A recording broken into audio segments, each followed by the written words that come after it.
6వ స్థానంలో భారత్ అతిపెద్ద ఆర్థిక వ్యవస్థలో దిగజారిన ర్యాంకు రూపాయి పత్రమే కారణమన్న నిపుణులు. సో 6వ స్థానంలో ఆర్థిక వ్యవస్థలో మనం 3వ స్థానంలో ఉన్నాం. మనం మళ్ళొక పెద్ద ఎత్తున అవుతున్నాం అని చెప్పేసి ఎవరు బీజేపీ చెప్పుకున్నది. సో దాన్ని ఇప్పుడు 6వ స్థానంలో పడిపోయింది. ఒకసారి ఇది 10వ పేజీ కదా, 10వ పేజీలో చూద్దాం ఒకసారి.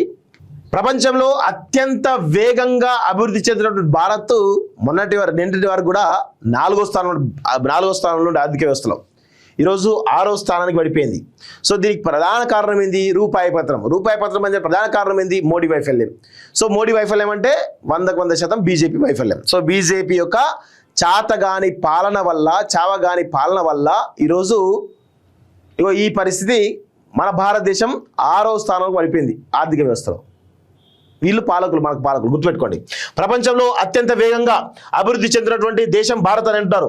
అంతర్జాతీయ ద్రవ్యనిధి కూడా అంతర్జాతీయ సంక్షోభాలు ఎదుర్కొని భారత ఆర్థిక వ్యవస్థ వేగంగా ఎదుగుతుందని కితాబిచ్చింది. సంక్షోభాల సమయంలో కూడా భారత ఆర్థిక వృద్ధి 6 నుంచి 6.5% ఉందని ఇటీవల ప్రకటించింది. కానీ తాజాగా IMF ప్రకటించిన అతిపెద్ద ఆర్థిక వ్యవస్థల జాబితాలో భారతదేశం ఒక స్థానం దిగజారింది. అంతకుముందు 4వ స్థానంలో ఉన్న భారత్ 3వ స్థానంపై కన్నేసింది. కానీ తాజా ర్యాంకింగ్స్లో 6వ స్థానానికి పడిపోయింది. సో భారత ర్యాంక్ ఎందుకు పడిందని నిపుణులు వివరించారు.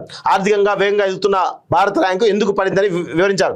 సో IMF లెక్కలన్నీ కూడా డాలర్పై ఆధారపడి ఉంటాయి. ప్రస్తుతం US కరెన్సీతో పోలిస్తే రూపాయి దిగజారిపోయింది. 2026 ఆర్థిక సంవత్సరం లెక్కలై తీసుకుంటే డాలర్తో పోలిస్తే భారత రూపాయి 11% దిగజారింది. Japan N 10% దిగజారింది. ఇక UK పౌండ్ స్టెర్లింగ్ కేవలం 2% తగ్గుదల నమోదు చేసింది. దీంతో ఈ రెండు ఆర్థిక వ్యవస్థలు భారత్ను దాటి మెరుగైన ర్యాంకులో నిలిచాయి. దానికి తోడు ద్రవ్యలోటు, పెరుగుతున్న ముడి చమురు ధరలు, ఇంధన కొరత వల్ల పెరుగుతున్న ద్రవ్యోల్బణం వంటి కారణాల వల్ల రూపాయిపై ఒత్తిడి పెరుగుతుందని ఆర్థిక నిపుణులు చెబుతున్నారు. అలాగే GDP రివిజన్లను ఒక్కో దేశం ఒక్కో సమయంలో అమలు చేస్తుందని IMF సర్వే సమయంలో ఈ రివిజన్ జరగడం కూడా ర్యాంకింగ్స్ పై ప్రభావం చూపుతుందని అర్థమవుతోంది. సో మొన్నటిదాకా మేము 4వ స్థానంలో ఉన్నాం, రాబోయే రోజుల్లో 3వ స్థానం పోతాం, 2వ స్థానం పోతాం, అగ్రస్థానం పోతాం అని చెప్పేసి చెప్పుకున్నటువంటి మోడీ 6వ స్థానానికి పడిపోయింది మన భారతదేశ ఆర్థిక వ్యవస్థ ప్రపంచంలో. సో అంటే ఇది మోడీ వైఫల్యం కాకపోతే ఏంటిది?